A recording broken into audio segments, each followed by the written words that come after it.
After 6 years of silence, my parents reached out, only to reveal my wife hid an important message that changed the course of my life. I, 35 male, have been married to my wife Rebecca, 32 female, for almost 6 years now. We've been together for almost 4 years before we got married, and now we even have 2 beautiful daughters together. Both of us have lived in Oregon all our lives, and since we live in a relatively small town, everybody knows everybody. We've been friends since we were kids. We didn't even go to college out of state and opted for the nearest one, and that's how we became friends and eventually got into a relationship. Our families also got along pretty well together, until they suddenly didn't because of my parents.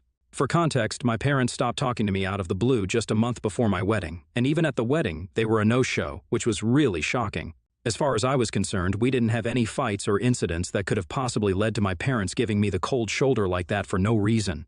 It's like one day they were just gone from my life, and no matter how hard I tried, I just couldn't get them back anymore. They blocked me and just disappeared from my life without any explanation.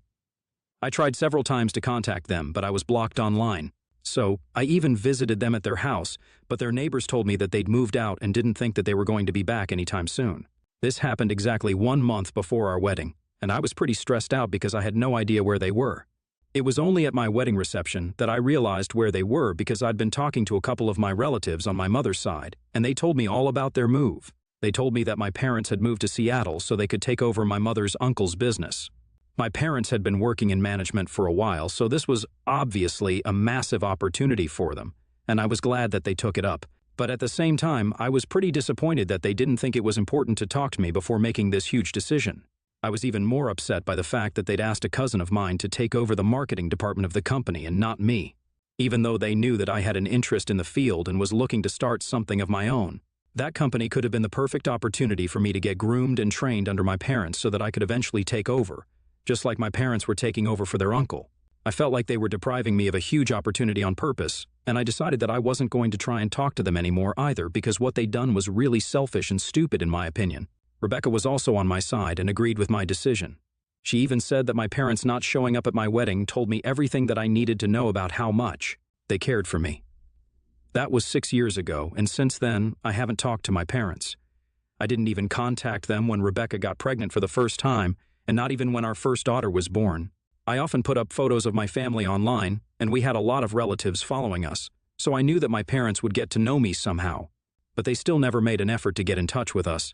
I was very bitter about this for a long time, but after my second daughter was born about 2 years ago, I began to feel like I needed to let this age-old feud go and made up my mind that if my parents ever bothered to contact me in the future, I would talk to them, even if it was just to get to the bottom of why they'd abandoned me.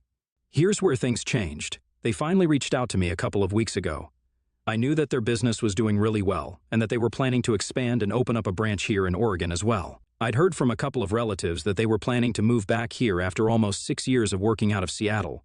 If they were going to move back home, I didn't think they could avoid confronting me. So they reached out to me online and informed me that they were coming back, and they really wanted to talk to me. They weren't going to move down here permanently for a couple of weeks because they still had a lot of loose ends to tie up back at work, but they could visit for a day or two. So we decided to meet for lunch one day after a short conversation online.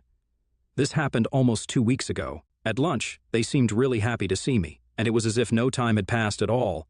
I showed them pictures of their granddaughters, and they almost started crying tears of joy and told me that they could never forgive me for keeping them away for so long and never even bothering to fly out to them. I was extremely confused by that allegation because, as far as I was concerned, they were the ones who abandoned me here and left without an explanation. So they couldn't say that to me and blame me for keeping them away. I reminded them that they were the ones who left and blocked me everywhere without even leaving an address for me to find out where they were so I could go see them. Then my mother told me that she'd sent me an email just in case I changed my mind, and Rebecca was supposed to pass on that message to me, even after all the horrible things I had said to them. By then, I was really confused because I'd never said anything horrible to my parents like they were accusing me of, and neither had Rebecca passed on any message to me. So my father told me about an incident that had taken place all those years ago and was actually the reason that they left without a word. Apparently, the day that my parents received the call from my mother's uncle saying that he wanted them to come to Seattle so they could check out his business and come to a decision regarding whether they'd be willing to take over or not because he was going to retire soon and needed somebody responsible. My mother had worked with her uncle for a couple of years when she was younger, but had moved away after she got married. However, her uncle had still held a spot for her in case she wanted to come back to work for him later. My mother thought it was the right time, and so she said yes without a second thought. They called me very excitedly to inform me of this and asked me if I wanted to join them as well because they knew that I was working in the marketing department at a firm here, but they thought it would be better for me to work with them instead and I could eventually take over as well. The only issue was that the business was based out of Seattle, and we'd have to move. But it was still possible because I was getting married in a month, and we didn't have kids or anything yet. So we could just move along with them and start fresh there.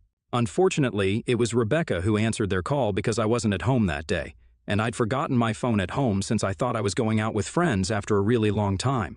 Rebecca told my parents that she would inform me as soon as I came back home, and my parents were satisfied with that. But about an hour later, they received a text from me where I said I wasn't going to let them ruin my marriage by misleading me with some slimy little job offer that I didn't even need. The text also said that apparently my parents had been against Rebecca from the very first day and wanted her out, which is why they were trying to buy me out with the enticing idea of a new business. There were a lot of curse words in the text directed towards my parents, which took them by shock because I wasn't one to talk to them that way, especially because they were actually doing a good thing for me. They were shocked and angry, but despite that, they still left me an email with their new business address and told me that I could find them there in case I changed my mind and decided to act less insane. But they still blocked me everywhere else because the things that I'd said to them were unacceptable and unforgivable. They took a flight out to Seattle a couple of days later, and by then it was too late for me to go and visit them. I tried several more times to see them, but they were just never at their house, and I could never get the timing right. Then I learned where they were from my relatives at the reception and quit trying to contact them altogether. So, we just ended up never speaking again. After that discussion with my parents, I realized that there had just been a huge miscommunication, and they seemed to understand as well. We didn't want to admit it at the time, but we knew deep down that Rebecca had everything to do with this. So I ended the lunch with my parents hastily and abruptly so I could go back home and talk to Rebecca instead.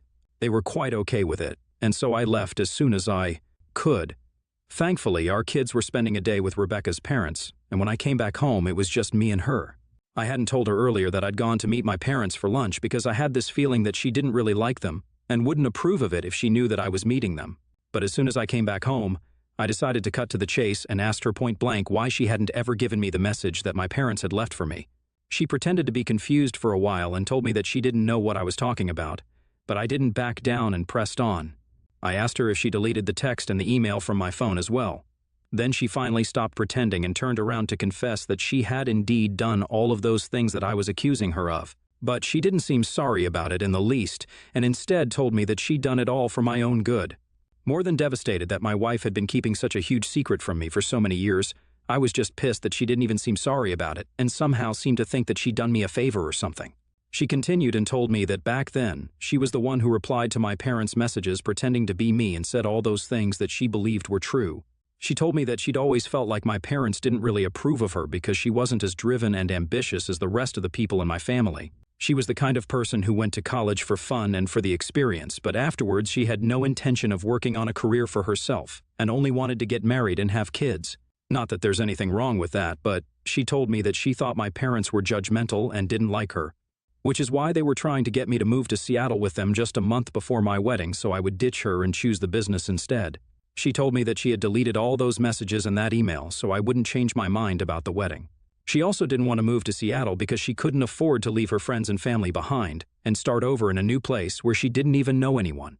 I snapped at her when she said that because, to protect her own relationships, she'd ruined two of my most important ones. It was completely unacceptable what she'd done, and I couldn't believe that she was even trying to defend it. For the record, my parents had never been judgmental of her and actually loved Rebecca like their own. So I didn't even know where she got that notion that they didn't like her or approve of her lifestyle choices. And even if she felt that way for some reason, she could have just talked to me, and I would have done something to make her feel better. But instead, she went behind my back, and not only did she ruin my relationship with my parents, but she also destroyed any chances that I had at work on my own terms in an area that I was comfortable with, and forced me to stay here and work in a firm where there was hardly any scope for growth for years on end. After my daughters were born, I couldn't even quit my job and do something for myself because I couldn't risk my financial stability now that I had two kids to think of. So, thanks to her, I ended up wasting several years of my life in a dead-end job when I could have been working with my parents and growing a business I would eventually be able to take over and turn into my own. I was really upset, and we got into a huge fight that day. But she just refused to apologize for anything that she'd done and kept insisting that she only wanted to do what was best for me. I didn't understand how any of this was for the best for me. To me, it sounded more like she just wanted to do what was best for her or whatever she thought was the best for me. I wasn't a child, and I really feel like I should have been allowed to come to a decision on my own, even if it was the wrong decision, and even if it was the worst decision that I could have made. At least it would have been mine, and I wouldn't have any regrets about it. I deserved to at least know about this offer that my parents had for me, and she should have had enough faith in me to know that I would make the right call and that I would never desert her. But she didn't trust me and decided to take things into her own hands, which just messed everything up for both of us. Most importantly, it messed up the relationship that I had with my parents, and they ended up missing so many important milestones of my life which I wanted them to be a part of, like my daughter's births. No matter how hard she tried, she couldn't bring those moments back anymore. I could just join the business now, but those significant moments that I lost with my parents are just forever gone, and there's nothing that we can do about it. So, if not anything else, then the least she could have done was apologize for that. But she just didn't think that anything she did was wrong and refused to apologize for any of it. That entire fight was so frustrating that I ended up leaving the house and driving to a hotel so I wouldn't have to talk to her anymore because I was just that frustrated with her and everything that she did. Mostly her refusal to acknowledge her mistakes and accept them. I put in my 2 weeks' notice at work that very evening and made up my mind that now I was going to join my parents and finally work in an environment that was actually conducive and didn't make me feel like it was sucking away at my soul. I didn't think about informing Rebecca about it, just like she hadn't bothered to inform me about so many things that she thought I didn't deserve to know. She tried to call me several times after I left, but I just turned my phone off because I really didn't want to talk to her at that point and decided to watch a TV show and drink some wine instead. For the next 2 days, I didn't talk to her at all, but I really felt like I needed to see my kids. So, I would drop in at home from time to meet them, but would ignore Rebecca and her attempts to get me to talk to her throughout. It wasn't easy because she just kept going on and tried to convince me that she was somehow not the bad guy here, but that my parents were for bringing up a secret that she had managed to hide from me for so long. She said that they were still the ones trying to ruin our marriage even when things were going so well for us. By us, she obviously meant herself because things weren't going that great for me. My income was decent, but I hated my job, and I hated working at that firm even more because it was just so boring and mundane, and nobody ever appreciated any new ideas. But all Rebecca cared about was the money, and as long as that was coming in, she didn't care about how I felt. In the past, there were even several instances where she talked me out of looking for other jobs or starting my own business because she wanted a stable life. I didn't blame her for that, but it was just selfish to the core, and the fact that she kept blaming everybody but herself made it even worse.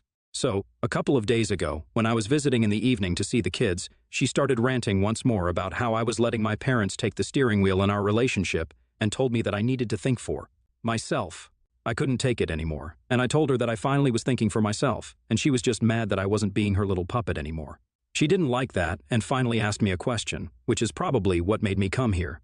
She admitted that she'd lied to me in the past, but then she asked me if I was happy with the life I had or not. She went on to say that if she hadn't lied to me, then I would have probably taken up my parents on that offer all those years ago. Then we probably would have had to cancel our wedding because I would want to move to Seattle, and there was no way that Rebecca was ready to make such a huge move and leave all her friends and family behind. And if we didn't get married, then I would never have the 2 daughters that I have now, and my life would be completely different. She asked me if that was really what I wanted, and that made me pause and rethink everything a little because I didn't know how to answer that question. So I just didn't reply to her and came back to the hotel. It's been a couple of days since then, and I haven't had enough courage to go back home yet. So far, I didn't have a plan on what to do after this, and I just figured that I would go back home once she apologized. But now I just don't know what to do anymore. I do love my daughters a lot, and I think they make my life infinitely better. I also love Rebecca in spite of everything, and it wasn't as if the past couple of years were all bad because I did have my good times even at my workplace. Having said that, I truly don't know how to answer Rebecca's question, and I found myself actually reconsidering everything. I haven't talked to my parents about all of this yet because we're trying to keep the conversation light, and my friends have no clue what's going on. So, I'm here on Reddit hoping that I find some answers. AITA for getting upset with my wife for never passing on a message that my parents left for me. Update 1. I finally talked to my parents about this, and they had just one thing to say. That Rebecca, no matter what the consequences were, should have been truthful and transparent with me. They also clarified that they'd only ever had one conversation about what Rebecca wanted to do in the future. My mother had told her that, being a working woman herself, she would never discourage another woman from pursuing her own dreams. So, if Rebecca was holding back on account of them, she didn't have to. My parents told her that they would be supportive of her decision no matter what it was. For some reason, Rebecca thought that this was my parents being judgmental because she didn't want to work and only wanted to be a stay-at-home mom. It was a ridiculous conclusion to jump to, especially without even bothering to talk to them about this. In fact, I've kind of lost any respect that I had for Rebecca, and now I can't imagine myself going back to living with her anymore. It's been almost a week since we last met, and she hasn't tried to contact me since. She probably thinks that she totally owned me with that one question. The truth is, I might be happy with how my life turned out, but that's only because Rebecca shut a door that she wasn't even supposed to and decided for me without consulting with me. Who knows how much happier I would have been had I been allowed to make that call for myself. The credit for my life turning out the way it did goes to me, not to her. She might have given me 2 beautiful daughters, but she can't use them as leverage against me. Not in this situation, at least. After talking to my parents, I think I have a lot more clarity on what to do now, even if I forgive Rebecca. I hardly think that I can continue with this marriage because I just won't ever be able to trust her or look at her the same way again. It's not even just about the business anymore. It's about her lying to me and then acting as if she did the right thing. I can't put up with that sort of behavior, and I really shouldn't have to. I've had a really hard time coming to this decision, but I think that a divorce is the only way forward for me right now. Update 2. So, I filed for divorce a day ago, and I honestly feel so relieved and strangely free. It's been hard because I don't get to speak to my kids since I haven't been back to my house for a while, but I really miss them.